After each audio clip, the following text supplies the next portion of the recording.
నువ్వు సేవకుడు ఒక ప్రక్కన మనస్సాక్షిలో గద్దిస్తున్నట్లుగా వినిపిస్తున్నా ఒక కన్ఫర్మేషన్ నాకు కావాలని జూన్ నెల 21వ తారీఖున 1990వ సంవత్సరంలో హైదరాబాద్ మహానగరంలో సఫీల్గూడ ప్రాంతంలో మహేంద్ర హిల్స్ ఒక కొండ ప్రాంతం ఉంది. ఆ కొండ ప్రాంతంలో నేను వెళ్ళి కొంత సమయం మోకరించి ప్రార్థన చేసి దేవుడు నా పట్ల ఎలాంటి ప్రణాళిక కలిగి ఉన్నాడో తెలుసుకోవాలని ఒక ఆరాటం నేను విడిచిపెట్టలేదు. ఆ రోజు నా బర్త్డే, నా కొరకు స్పెషల్ వంటలు చేస్తున్నారు. దేని మీద నాకు మనసు లేదు. అన్నిటిని వదిలేసి ఇదే కాలం 5:30-6 గంటల లోపు స్నానం చేసుకొని మమ్మీ ఇప్పుడే వస్తాను అని ఆఫీస్కి వెళ్తున్నానని చెప్పి నెమ్మదిగా ఇంటి నుంచి బయలుదేరాను. కూర్చోమ్మా. ఆఫీస్కి బయలుదేరుతున్నట్లుగా బయలుదేరాను. కొండ మీదకి ఎక్కేశాను. అక్కడ మోకరించి ప్రార్థన చేస్తా ఉన్నాను. ప్రభా, నేను సేవకుడనా, నేను ఒక విశ్వాసినా, ఒక్క మాట నాకు సెలవు ఇవ్వండి ప్రభా అని ప్రభుని అడుగుతున్నాను. నా పిలుపు కన్ఫర్మేషన్ కొరకు అడుగుతున్నాను. 6:30కంతా వెళ్ళిపోయాను కొండపైకి. ప్రార్థన చేస్తున్నాను, ఏడుస్తున్నాను, బాధపడుతున్నాను. నాకు ఎలాంటి వర్తమానం, ఎలాంటి సందేశం, ఎలాంటి స్పర్శ నాకేమీ తెలియదు. I was still praying. ప్రార్థన. ఎంతసేపు అంటే ఇంచుమించు 3:30-4 ఆ ప్రాంతం వరకు ఏడుస్తున్నాను, ప్రార్థన చేస్తా ఉన్నాను. నాకు చాలా బాధ అనిపించింది. ఒక్క మాట మాట్లాడవా ప్రభా, నీవు నేరుగా వచ్చి మాట్లాడుతూ నేను యోగ్యుడు కాకపోవచ్చు. ఒక సూచన, ఒక ప్రకటన, ఒక సంఘటన, ఏదైనా ఒక సందర్భం ద్వారా నాతో మాట్లాడయ్యా అని చిన్న పిల్లడు ఏడ్చినట్లుగా ఏడుస్తా ఉన్నా. అప్పుడు చిన్న ఆలోచన నాకు వచ్చింది.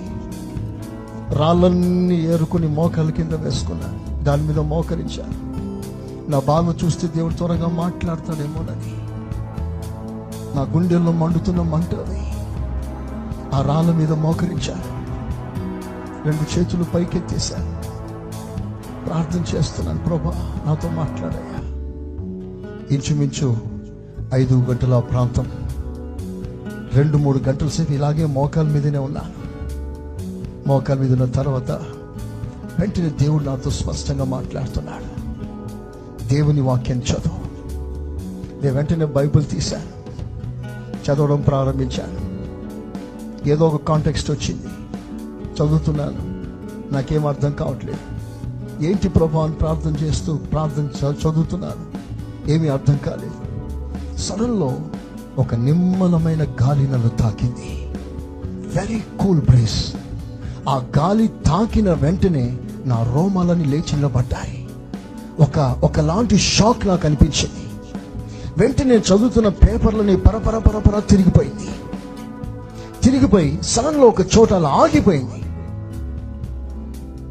అలా ఆగిపోయిన ఆ సందర్భమే ఒక గొప్ప వర్తమానం నాకు కలిగింది. ఎందుకంటే తిరగటానికి ఇంకా చాలా పేజెస్ ఉన్నాయి. ఎవరో ఆపేసినట్లుగా పేజీలన్నీ ఆగిపోయాయి, పేపర్ పెట్టినట్లుగా. నేను గాలికి ఎదురుగా పుస్తకం బైబుల్ పెట్టాను ఎదురుగా, కానీ ఒక్క పేజీ కదలలేదు. అలాగే బైబుల్ ఆగిపోయింది, పేజెస్ అన్ని. సడన్లో ఒక వాక్యం, అక్కడ రాయబడిన మాట, నీవు నిరంతరం మెల్కీసెదెకు క్రమం చొప్పున నాకు యాజకుడవై ఉన్నావు అని. నాకు యాజకుడవై నువ్వున్నా. మెల్కీసెదెకు క్రమం. మెల్కీసెదెకు క్రమం గురించి పాస్టర్ గారు మాటికి బోధిస్తూ ఉండేవాడు.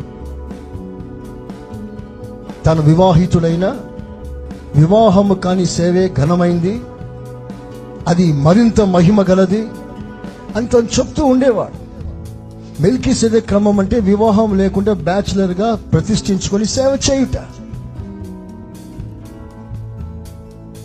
నీవు నిరంతరం మెల్కీసెదెకు క్రమం చొప్పున నాకు సేవకుడు అని దేవుడు నాతో మాట్లాడాడు.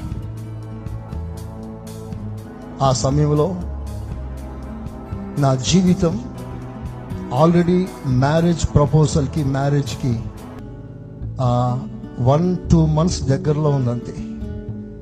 Everything has been fixed. మాట్లాడుకున్నారు, ఆ ఇంటోలు ఈ ఇంటోలంతా మాట్లాడుకున్నారు. ఇక మ్యారేజ్ డేట్ ఫిక్స్ అవ్వడమే ఆలస్యం. కానీ ఆ టైంలో దేవుడు, నువ్వు ఈ క్రమంలో సేవ చేయాలి అని దేవుడు నాతో మాట్లాడాడు. ఆ మాటకి నా హృదయంలో నేను వివాహం చేసుకోవలసిన ఆ అమ్మాయి విషయంలో ఒక పెద్ద ఆలోచన నేను కలిగి ఉన్నా, ఆ ఒక్క మాటకి నేను అవిధేయుడు కాలేదు. వెంటనే ప్రభుకు నేను లోబడ్డాను. ఆ కొండ దిగి వచ్చి నేను మొట్టమొదటిగా చేసిన ఫోన్ ఆ అమ్మాయికి ఫోన్ చేసి, ఆ ఇంటి వారికి ఫోన్ చేసి, దేవుడు నన్ను సేవకి ఈ రోజున ఇలాగూ పిలిచాడు. ఆ షాక్ ఇంచుమించు ఒక రోజంతా నా జీవితంలో ఉండింది. ఆ స్పర్శ, వణుకుతూ ఏడ్చుకుంటూ మాట్లాడాను. నేను పెళ్లి చేసుకోవట్లేదు, దేవుడు నన్ను ఈ క్రమంలో సేవకు పిలిచాడు, నేను నీ కొరకు ప్రార్థన చేస్తాను, నువ్వు వేరుగా ఏమనుకోవద్దు, నువ్వు పెళ్లి చేసుకోవాలంటే నీకు ఒక మంచి సంబంధం దేవుడు ఇస్తాడు, నీ జీవితాన్ని ఆస్వాదిస్తాడు. ఒకవేళ దేవుడు నీతో మాట్లాడితే నువ్వు కూడా సేవకు సమర్పించుకో, ఇంతకంటే గొప్ప కార్యం ఇంకేది లేదు అని మాట్లాడి ఫోన్ పెట్టేశాను. తర్వాత దానివల్ల చాలా ప్రాబ్లమ్స్ వచ్చాయి. అన్నిటినీ ఆ ఒక్క మాట కొరకు, నా ప్రభు కొరకు నేను ఎదిరించి నిలబడ్డాను. ఆ రోజు నుంచి నా వివాహ విషయంలో ఎన్నో రకాల సందర్భాలు, శోధనలకు వచ్చాయి. అమెరికన్ సిటిజన్ నా వివాహం కొరకు, నా మ్యాచ్ కొరకు వచ్చారు. గుడారాల పండుగలో ప్రసంగం చేశాను, 2-3 సార్లు చేశాను గుడారాల పండుగల్లో. ఆ పండుగలో ప్రసంగం చేసిన తర్వాత ఒక పెద్ద మ్యాచ్ నాకు వచ్చింది. డైరెక్ట్గా యేసన్న గారితోనే మాట్లాడారు, ఈ అబ్బాయికి నా అమ్మాయికి ఇచ్చి పెళ్లి చేయమని చెప్పి. అప్పుడు యేసన్న గారు ఆ అమ్మాయిని చూసి ఏమన్నాడంటే, ఒక్క దెబ్బ కొడితే పళ్ళు మొత్తం రాలిపోతావు, సైతానే పో అని ఆమెను గద్దించి పంపించారు. ఇలాంటి సందర్భాలు ఎన్నెన్నో. ఒకసారి నన్ను కిడ్నాప్ చేశారు, హైజాక్ చేశారు. ఇలాంటి సాక్ష్యాలు 1-2 కాదు, చాలా ఉన్నాయి.